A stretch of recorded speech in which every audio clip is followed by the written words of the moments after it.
ಶುಭೋದಯ. ಇವತ್ತಿನ ನುಡಿಮುತ್ತು ಏನಪ್ಪ ಅಂತ ಅಂದರೆ, ನ್ಯೂ ಇಯರ್ ಅಂದ ತಕ್ಷಣ ನ್ಯೂ ಇಯರ್ ರೆಸೊಲ್ಯೂಷನ್ಸ್ಗಳು ಅಲ್ವಾ? ಎಸ್, ನಾನು ಈ ವರ್ಷ ಇದು ಮಾಡಿಬಿಡ್ತೀನಿ, ಅದು ಮಾಡಿಬಿಡ್ತೀನಿ, ಹಾಗಾಗ್ಬಿಡತ್ತೆ, ಹೀಗಾಗ್ಬಿಡತ್ತೆ ಅಂದ್ಕೊಂಡ್ರೆ ಆಗತ್ತಾ? ಖಂಡಿತ ಇಲ್ಲ. ಅಂದ್ಕೊಂಡ್ರೆ ಯಾವ ಕೆಲಸನೂ ಆಗೋದಿಲ್ಲ.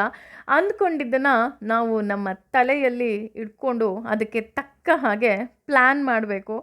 ಆ ಪ್ಲ್ಯಾನ್ ಮಾಡಿದ್ರೆ ಆಗುತ್ತಾ ಅಂದರೆ ಇಲ್ಲ ರೀ, ಪ್ಲ್ಯಾನ್ ಮಾಡಿದ್ರೆ ಆಗೋದಿಲ್ಲ. ಅದನ್ನು ನಾವು ಕಾರ್ಯರೂಪಕ್ಕೆ ತರಬೇಕು. ಹಾಗಂತ ನಾನು ಕಾರ್ಯರೂಪಕ್ಕೆ ತಂದ ತಕ್ಷಣ ಆಗೋಗ್ಬಿಡುತ್ತಾ ಅಂದರೆ ಇಲ್ಲ, ಕಾರ್ಯರೂಪಕ್ಕೆ ತಂದ ತಕ್ಷಣವೂ ಆಗೋದಿಲ್ಲ. ನಮ್ಮೆಲ್ರಿಗೂ ಗೊತ್ತು, ನಾವು ಯಾವುದಾದ್ರೂ ಒಂದು ಹೊಸ ಕಾರ್ಯವನ್ನು ಮಾಡ್ತೀವಿ ಅಂದರೆ, ಒಂದು ಹೊಸ ಕೆಲಸ ಶುರು ಮಾಡ್ತೀವಿ ಅಂದರೆ ನಮಗೆ ಪ್ರೋತ್ಸಾಹ ಕೊಡೋರಿಗಿಂತ ಕಾಲೆಳೆಯೋರೇ ಜಾಸ್ತಿ. ಅಯ್ಯೋ, ಇದು ಯಾರೂ ಮಾಡಿಲ್ಲ, ಹೀಗಾದರೆ ಆಗಲ್ಲ, ಹಾಗಾದರೆ ಆಗಲ್ಲ, ಬಿಟ್ಟು ಸಲಹೆಗಳು ಕೊಡೋರು ಜಾಸ್ತಿ ಅಲ್ವಾ?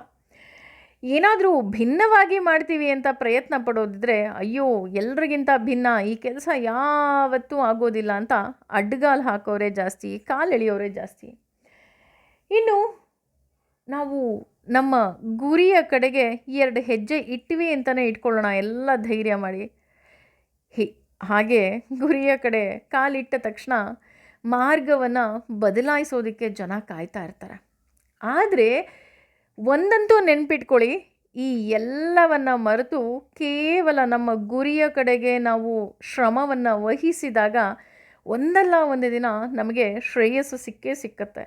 ಆದರೆ ಕಾಲೆಳೆದವರು, ಬಿಟ್ಟು ಸಲಹೆ ಕೊಟ್ಟವರು, ಅಥವಾ ನಿನ್ನಿಂದ ಏನೂ ಆಗೋದೇ ಇಲ್ಲ ಅಂತ ಹೇಳ್ತಿದ್ದ ಜನನೇ ನಿಮಗೆ ಬಂದು ನಿಮ್ಮ ಜೊತೆ ಚಪ್ಪಾಳೆ ತಡ್ತಾರೆ. ಹಾಗೂ ನನಗೆ ಗೊತ್ತಿತ್ತು, ನೀನು ಯಾವತ್ತೋ ಒಂದು ದಿನ ಏನನ್ನೋ ಸಾಧಿಸ್ತೀಯಾ ಅಂತ ಅಂತ ಹೇಳೋರೇ ಜಾಸ್ತಿ.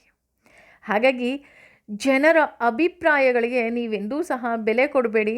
ಇಂದು ನಿಮಗೆ ಹೊಗಳಿದ ಜನನೇ ನಾಳೆ ನಿಮಗೆ ಬೆನ್ನ ಹಿಂದೆ ಬೈಬೋದು, ಅಥವಾ ನಿಮ್ಮ ಬೆನ್ನ ಹಿಂದೆ ಅಥವಾ ನಿಮ್ಮ ಮುಂದೆ ತೆಗಳಿದ ಜನನೇ ನಾಳೆ ನಿಮಗೆ ಸನ್ಮಾನ ಮಾಡ್ಬೋದು. ಆಶ್ಚರ್ಯ ಏನಿಲ್ಲ. ಹಾಗಾಗಿ ಜನರ ಕಡೆಗೆ, ಜನರ ಮಾತಿಗೆ ಕಿವಿ ಕೊಡದೆ ಕೇವಲ ನಾವು ನಮ್ಮ ಗುರಿಯ ಕಡೆಗೆ ಗಮನವನ್ನು ಕೊಡಬೇಕು. ಯೋಚನೆ ಮಾಡಿ. ಹಾಗೆ ನಿಮ್ಮ ಗುರಿ ಏನಿದೆ ಈ ವರ್ಷ ನೆರವೇರಲಿ, ಅದಕ್ಕೆ ತಕ್ಕಂತಹ ಪರಿಶ್ರಮ ಮಾತ್ರ ಖಂಡಿತ ಮಾಡಿ. ಹಾಗೆ ನಮ್ಮ ಜೀವನದಲ್ಲಿ ಹಿಂದೆ ಗುರು ಇರಬೇಕು, ಮುಂದೆ ಗುರಿ ಇರಬೇಕು.